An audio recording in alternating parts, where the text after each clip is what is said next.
remind you, we're talking about bubbles.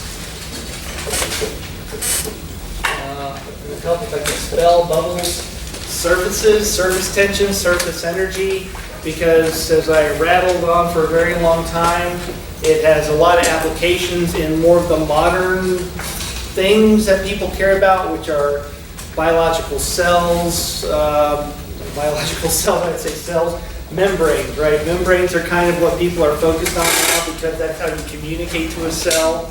Knowledge of what goes on inside of a cell is useless if you can't touch it, right? So nanotechnology, also I mentioned how as you make things smaller, there's a bit of a problem, which is that more of the percentage of the atoms are on the surface, and that surface energy, which is normally quite negligible, and I prattled on about how much it's negligible.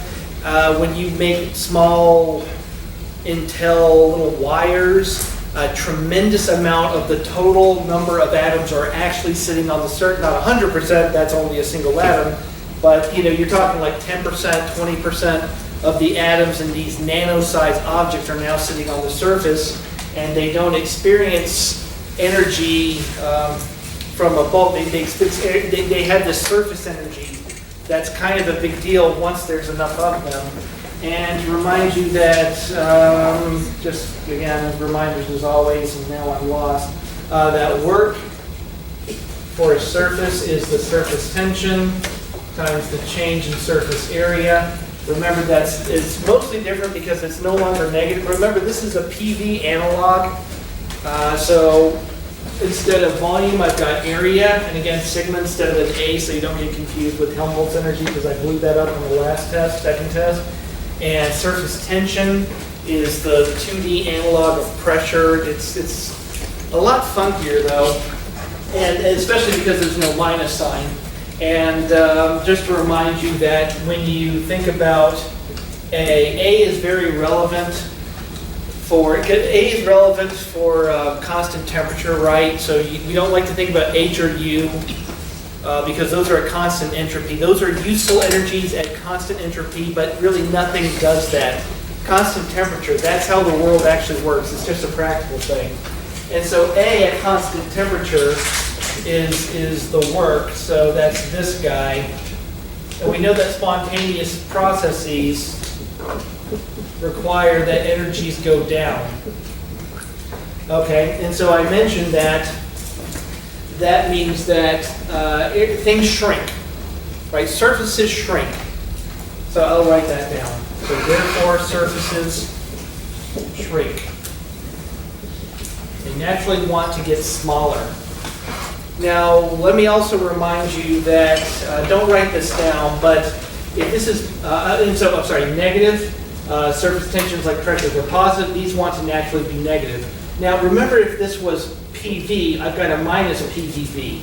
That means that volumes want to naturally increase, right? So again, if this is negative, then areas want to shrink. So surfaces like to shrink, that's why bubbles are round. It's the way to shrink your surface area.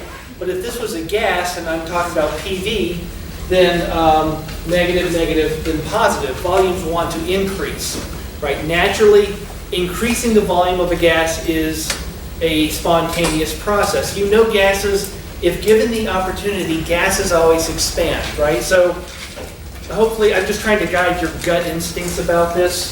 Gases expand, you know gases expand. Well, now you're getting that surfaces shrink. That's just a little bit odd.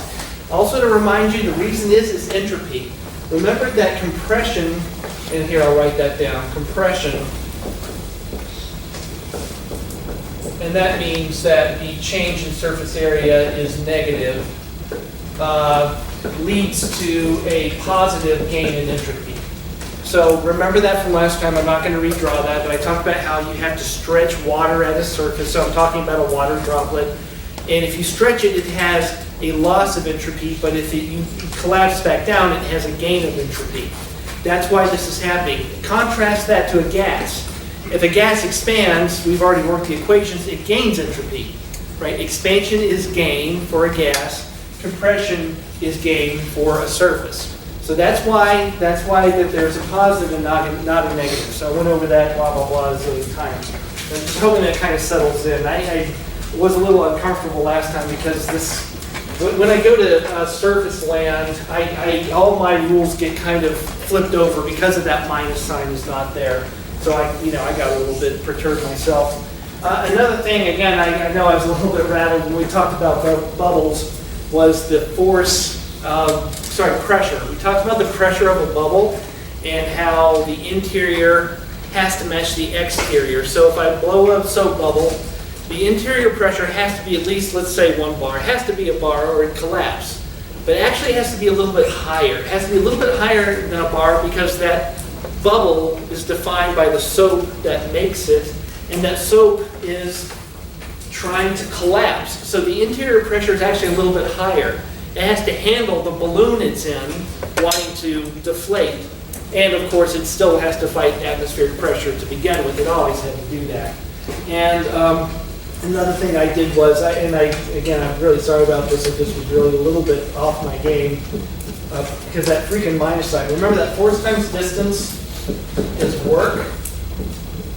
And we saw that pressure times volume technically ends up being force times distance. Newtons per meter squared times meters cubed, right? That's pressure times volume, ends up being force times distance. My point being that force times distance being work, it can take multiple forms. So let me write that down. P times V.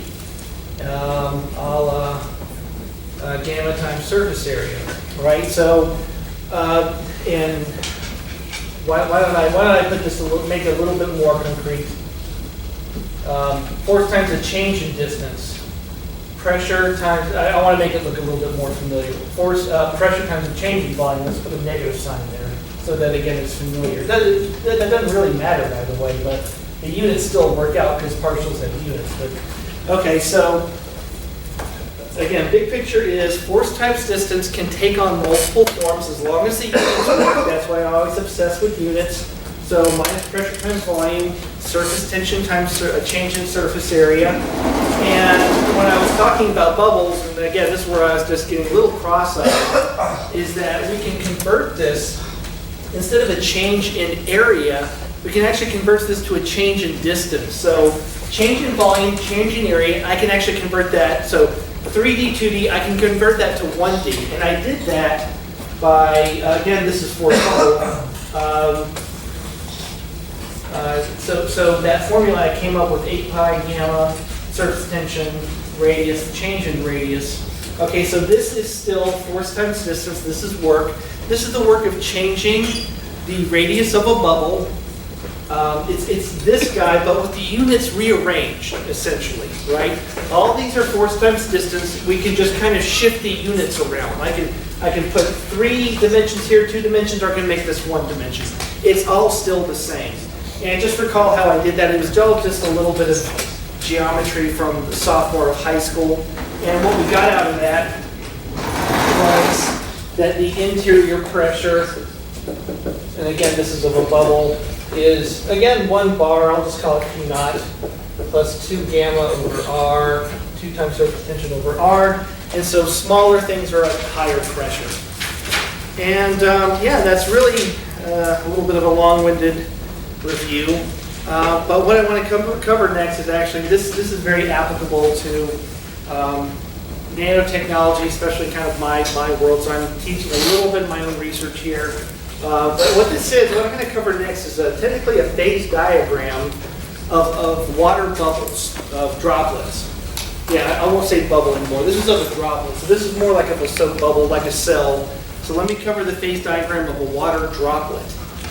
And it turns out that people in my world who make nanoparticles about 10 years ago, they didn't, when they were trying to figure out why these things work the way they do, they didn't think to just think of fog, actually. Water droplets are fog. And when somebody realized that the thermodynamics of fog formation was worked out by Gibbs and Thompson a zillion years ago, since it's the Gibbs-Thompson equation, that it applied to everything that we were trying to do. So your book also does a really good job describing this, although it does make a bit of a mistake. So let me cover that. So what I'm going to do is droplet, phase diagram. And in case that's, well, let me give an executive summary here. What I'm going to do is relate pressure, but not to temperature, right? P versus T, but not to temperature. I'm going to relate pressure to actually the radius of the droplet, because that's the only thing that's really relevant. I'm going to conclude that I'm going to do all this at a constant temperature. So we'll do this at room temperature. So the point of this is that I can relate I'm talking about water, I'm talking about fog formation. This is how all of this was developed, by the way, by Gibbs. They were just wondering, seriously, they're just wondering how fog forms and why it dissipates. And they just solved the thermodynamics of that. And what we find is that we can relate the pressure of a water droplet, which would be the partial pressure, let's talk about water, right? This would be the partial pressure of water off the surface. We can figure out the partial pressure of water coming off the surface as a function of the radius. And of course, if that's higher than an atmosphere, then bammo, that water is going to evaporate. Essentially, it's boiling. If it's less than an atmosphere, then it might coalesce and get bigger. That's the big picture. Anyway, now, if I'm going to do water, and I'm going to do a droplet of fog, and of course the droplet is only there because there's water vapor. So I've got water vapor and I've got a liquid droplet. But that's still a liquid, right? So I'm going to say the chemical potential of the vapor is equal to the chemical potential of the droplet.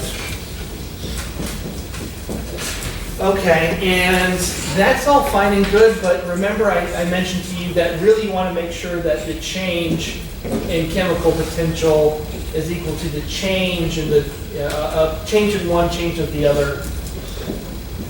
And this is more important, and this is one we're going to work with. This is when we did dP dt is change in entropy over change in volume. This is what we were doing. And I did mention this a while ago, bears repeating, that remember we did floating ice cube, we proved this, and I said you're going to kind of have to accept that this is also true. The proof of this, it doesn't take, it's about 10 steps or so. It's usually done for grad students, so that's when I cover it. But executive summary is, this, if this is true, if I want to talk about the stability of a system, and that means are the phases in equilibrium, then this is true. That's the same thing as saying a ball is at the bottom of a hill. And if I poke it, it doesn't really move. If I barely poke it, it doesn't really move. Now, if this is not true, then the ball is at a cusp. And if I give it a little poke, it's not going to come back. It's not going to just not do anything. It's going to roll, right? And so that would mean the phases are not in equilibrium.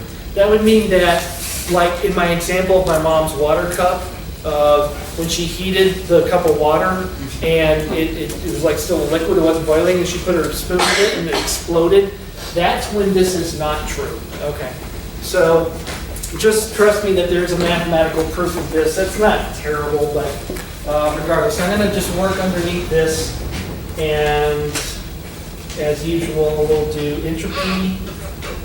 I'm going to use the delta G form of chemical potential, and this will be, remember that phase goes on top, this is per mole, dt, plus volume per mole of the vapor, change in pressure of the vapor, and it's equal to the entropy per mole. Now, let me use a bit of a different terminology here.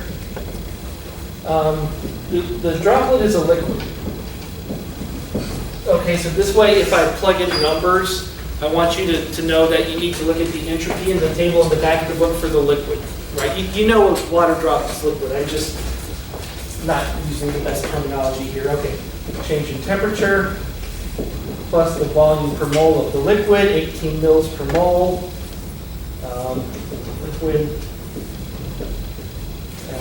Change in pressure of the liquid. Sorry, let me, just in case your notes are, in case you get a little confused in your notes. Okay, now you may have noticed I've done something a little funky. Temperature is the same, right? I've kept temperature the same, but I have not kept pressure the same. And that's a little odd. But what we're going to find is that the vapor and the liquid, they're actually not at the same pressure. And that's because of surface tension. Basically, think of it like this. The water molecule at the surface, as it becomes more and more curved, it's under more and more like tension. It doesn't like that curvature, and it's more likely to pop off. Kind of like when you can imagine, like seriously, taking the top off of a bottle, you know, you can like bend it until it just pops right off. Well, that's happening to the water molecule at the surface. And what we're going to find is that the droplet pressure isn't what it should be. It's not at the pure partial pressure, which would be true of a cup of water, not when it's a droplet. Anyway, so just look for that oddity. I'm not keeping the pressures the same. Okay, so, but I am going to keep the temperatures the same. So we're going to drop that. So, I am doing this in a very different way. And I wouldn't expect you to memorize this, by the way. This is not a derivation I put on the test because it's a little odd. It's unusual. And I know that that's not something that's going to be easy to memorize. So anyway, what I could do with this is I could make a maybe numerical calculator question. So I might do that. Okay. Now another thing to notice is, well here, let me condense this down. So dm vapor. Change in pressure of the vapor or the gas is the volume per mole of the liquid. Change in pressure of the liquid. Okay, now what do I do? I'm going to remind myself. Okay, so now what I got to do is I got to recall how the pressure of the liquid and the vapor are related. And by the way, it's right up there. Right up there, that equation right up there. So I'm going to make a slight change, which is that instead of talking about atmospheric pressure as the exterior pressure, remember this was for a soap bubble, so the soap bubble has to fight atmospheric pressure.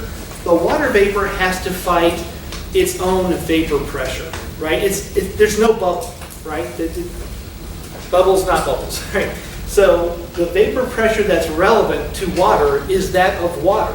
So that makes sense. So that's just another slight change I'm going to make here. How about I just keep working down?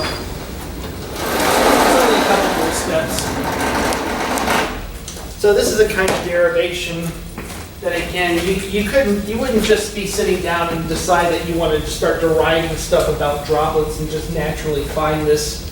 What you would have to do is you'd have to have an end goal in mind, which would be that you know that a droplet's pressure is a little too high, and that water droplets want to kind of evaporate more as a result, and that's why fog dissipates. This is what they were actually doing, by the way.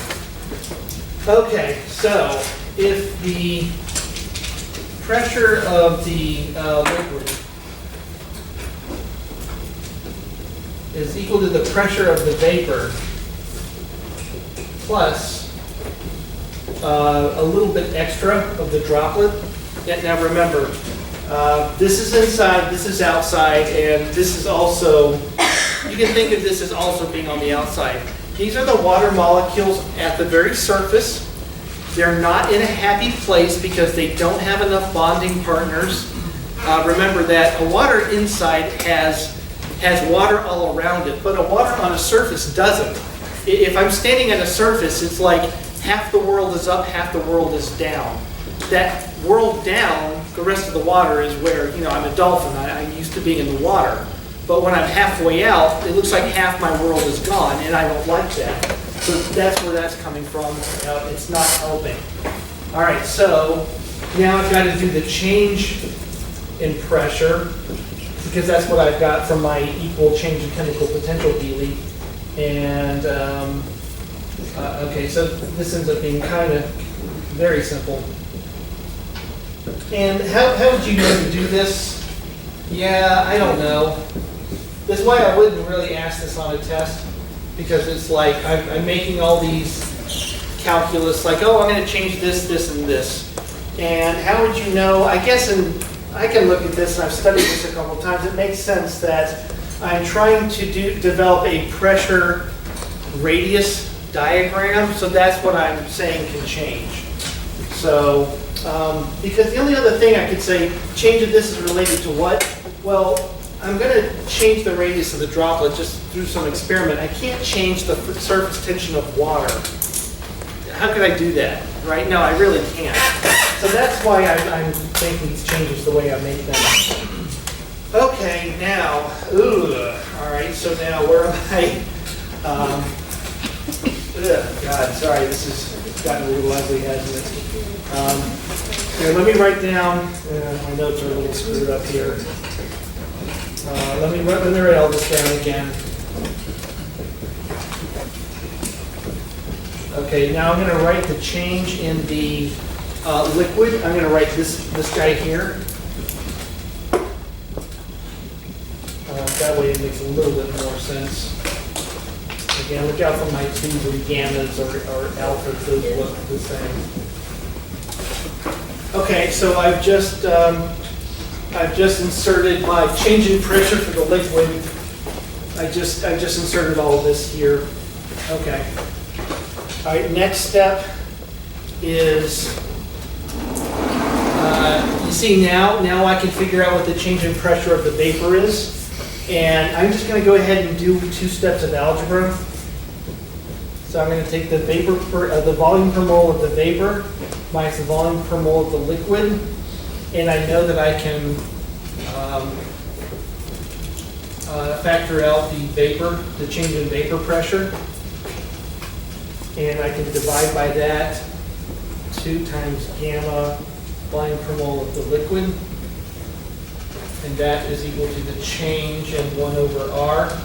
Oh, sorry, these don't line up, and that bothers me. There we go.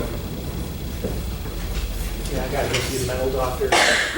Okay, now like last time, I'm gonna go ahead and do that thing that we had on the test, which most of you did not have too much trouble with this. I'm going to, sorry to work leftwise, I'm gonna assume that the vapor pressure, the vapor volume is so much bigger than the liquid, I can just remove that. And so what I do here is I say that this is the volume per mole of the vapor. All right, so just remember, I'm just dropping that of the liquid, 2 gamma volume per mole of the liquid. Okay, and then I'm going to insert P equals nRT, which isn't great. Especially water. Water actually is not a perfect gas. Just kind of like hydrogen and helium, it's kind of more like CO2. Remember hydrogen and helium were our bad guys? Because remember, we got the final. Hydrogen and helium are our bad guys, those are kind of the brigands. But CO2 is also kind of an opposite extreme where it's too attractive. Water is kind of like CO2 in that regard. But regardless, P equals nRT isn't too terrible. And so, let's see, PV is equal to RT, so I've got RT, and then I've got 2 gamma volume per mole liquid times the pressure. I'm sorry, I'll try to make this look as good as possible. Ugh. I should have planned ahead a little bit better. Okay, so let me summarize. Mostly actually done now. God, I'm really not working the board well today. Okay, I've got RT. I should just keep working down, but now I'm committed to gamma volume per mole of the liquid. And I've got the change in pressure over P is equal to the change in 1 over R. And yeah, change in 1 over R. Oh, God, did I do that? Did I do that? Change in. Damn it, sorry. I forgot the change in pressure. See that? Of the vapor.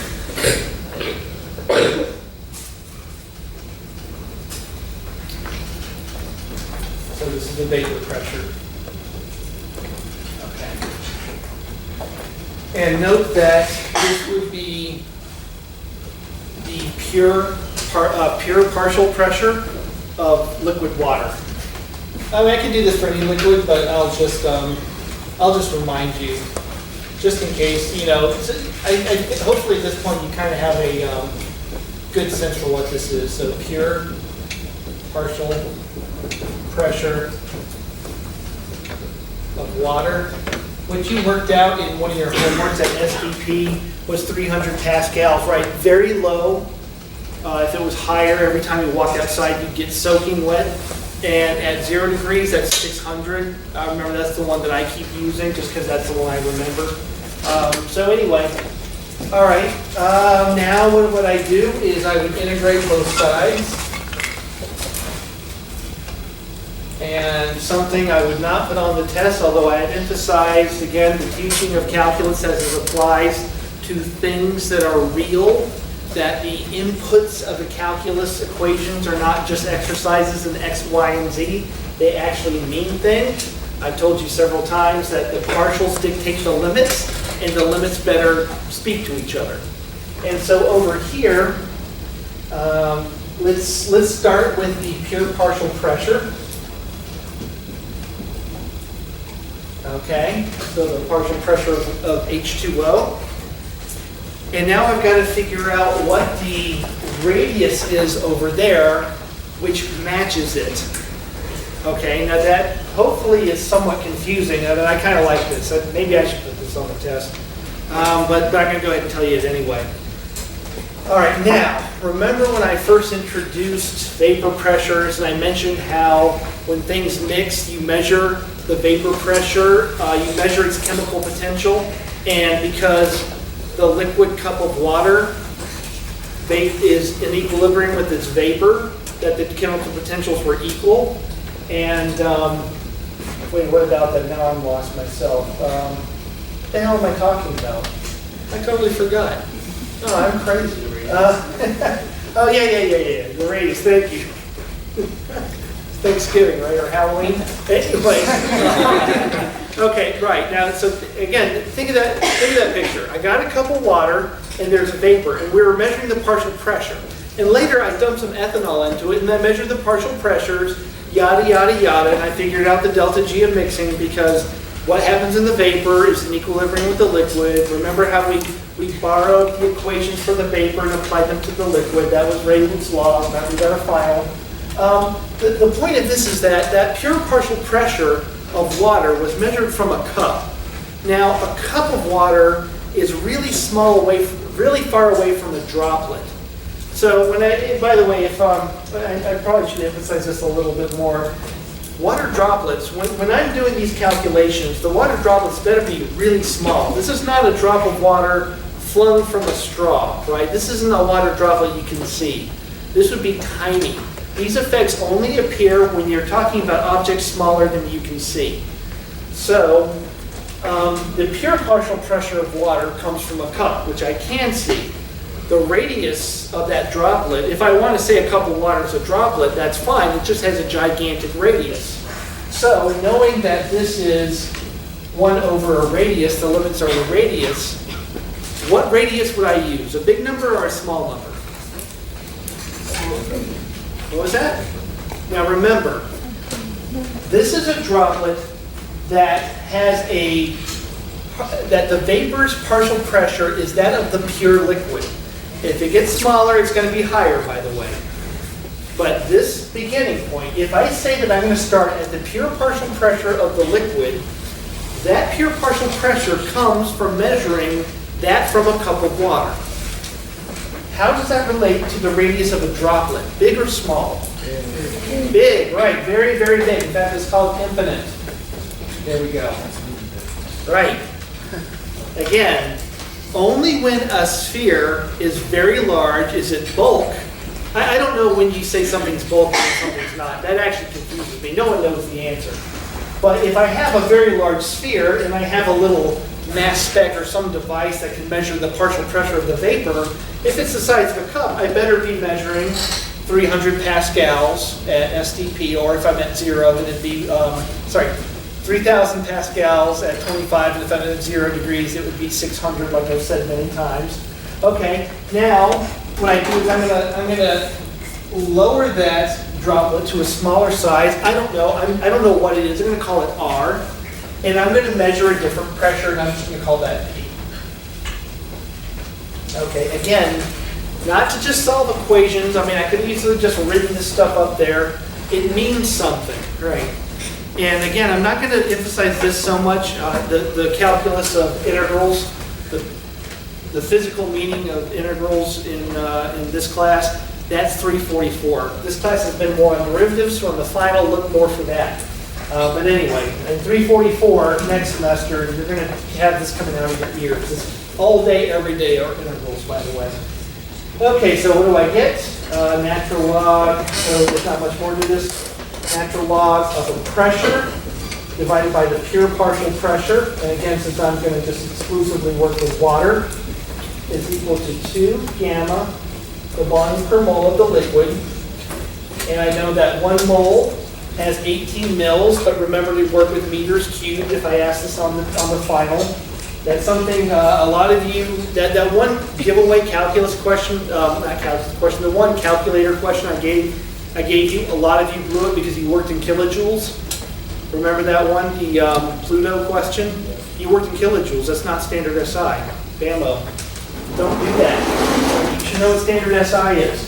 Okay, then I got RT times the radius.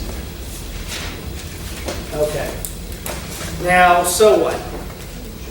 Here's how to read this. If a particle is very small, a droplet, a fog droplet, if it's very small, then this number gets bigger. So here. If R is small, then all of this is bigger. Okay. Now, what would that mean for this part? If the right-hand side gets bigger, then the left-hand side, right, also gets bigger. Now, remember, just a little, you don't have to memorize this, but natural logs are kind of linear, right? So that means that the pressure is higher than the pure partial pressure. Okay, long-winded story. Cup of water has a pure partial pressure. If I vaporize that by some little device, like a humidifier, the reason humidifiers work is they make really small droplets. You can't see them, right? Of course you can. Those small droplets have their vapor pressure essentially gets higher. It gets so high that those droplets aren't stable and it's like they explode into a gas because their vapor pressure is way too high. In fact, what I've done is I've plugged in numbers. I said so using the pure partial pressure of water, and I used the 25-degree one, so that was about 3,000 pascals, again from your homework.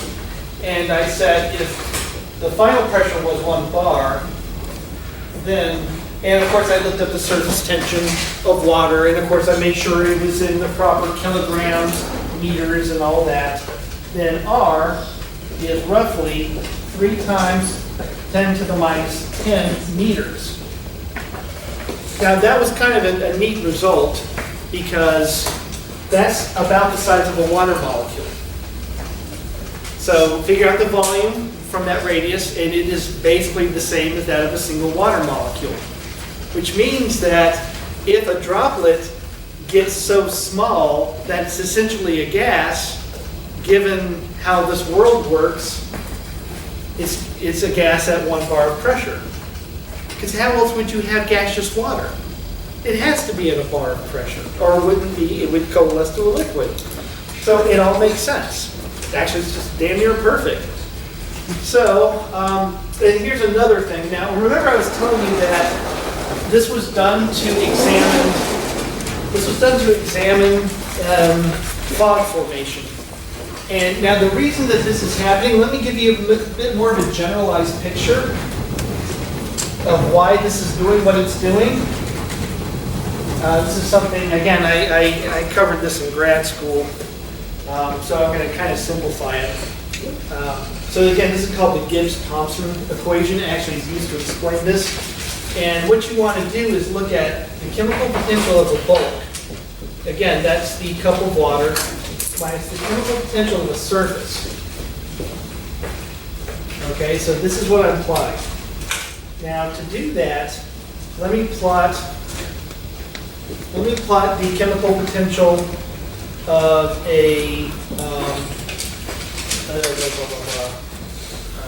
function of R. Sorry, let me, yeah, so basically the bulk chemical potential goes down as things get larger, which just kind of makes sense because you have more of them, okay? And it scales as R to the third, okay? Now, surfaces are bad. Surfaces are always bad, and the larger an object gets, the more surface area it has. Okay, now, funny thing about this is that, so this is proportional to R squared. And this is the surf, and this is the bulk. Okay, funky thing about this, and so the difference is then this.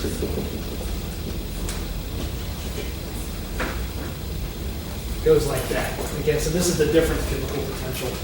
Okay, so what's happening here is, I always thought this was so neat. It explains fog, which I've seen every day of my life, right? Bulk chemical potential depends on your ability to form to have interactions with neighbors, right? But now that scales as R to the 3 because that's 3 dimensions for you. That makes sense. So number of molecules would be density times volume, and volume is R to the 3. Okay, but now notice that if you have a number less than 1, cubing a number less than 1 becomes very small. It is smaller than if you square it. Okay, so remember that. A number less than 1 squared is bigger than a number, the same number cubed. If you become greater than 1, then the number cubed now becomes larger than the square. There's a crossover, right? So that's what you're seeing here. So what we call this is the critical radius. So what's happening is that as a droplet, as fog forms, it's very small at first, and as it grows, it's really just gaining surface area. And that's bad. Remember, nature abhors the surface. As it gets bigger, there's just more surface and not much bulk because of how cubes and squares scale when you're less than 1. And so it's hating life.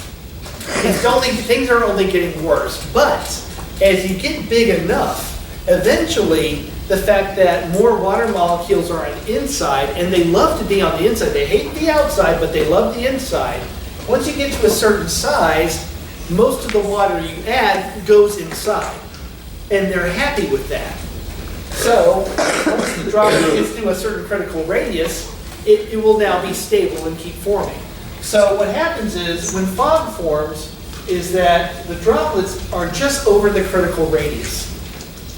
They're just over the critical radius, and that's when fog forms. They got big enough, and now you can see them. The reason fog dissipates is, again, because the pressure of the droplets is still high. They still shed water. And if that water doesn't come along to replace it, and that's why you lose fog, because the humidity drops, then the droplets get below the critical radius, and then they just explode and disappear, and now your fog is gone. So there you go. And again, the neat thing about this also explains the formation of nanostructures. So as much as we like to think that we're always going to build smaller and smaller machines, now even probably a high school student, maybe even a middle school student, knows that of course you can't build a wire smaller than, say, a line of atoms. Let's say copper, right? Copper makes good wires. So I make a line of copper ions, and that's a wire. Okay, sure, and you can't get smaller than that. And you're probably thinking, yeah, I know nanotechnology has its limit because you can't make something smaller than an atom. What I'm telling you is that's true, obviously it's true, but it's not quite as true as you would like because of these effects here. When I'm trying to make a particle, as much as my limit, you might think, well, my limit's 1 atom.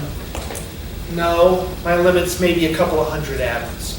I cannot make a structure smaller than a couple of hundred atoms because it's just going to fall apart because it's below this critical radius. So nanotechnology actually has limitations well above atoms, right? And it's because of stuff like this, because more of their atoms are on the surface and they hate that. And even if I could make it, it will fall apart all on its own. Also, things I'm not covering are a lot of fundamental properties change as a result of all these equations well before you start building things on a single atom scale. Anyway, all right.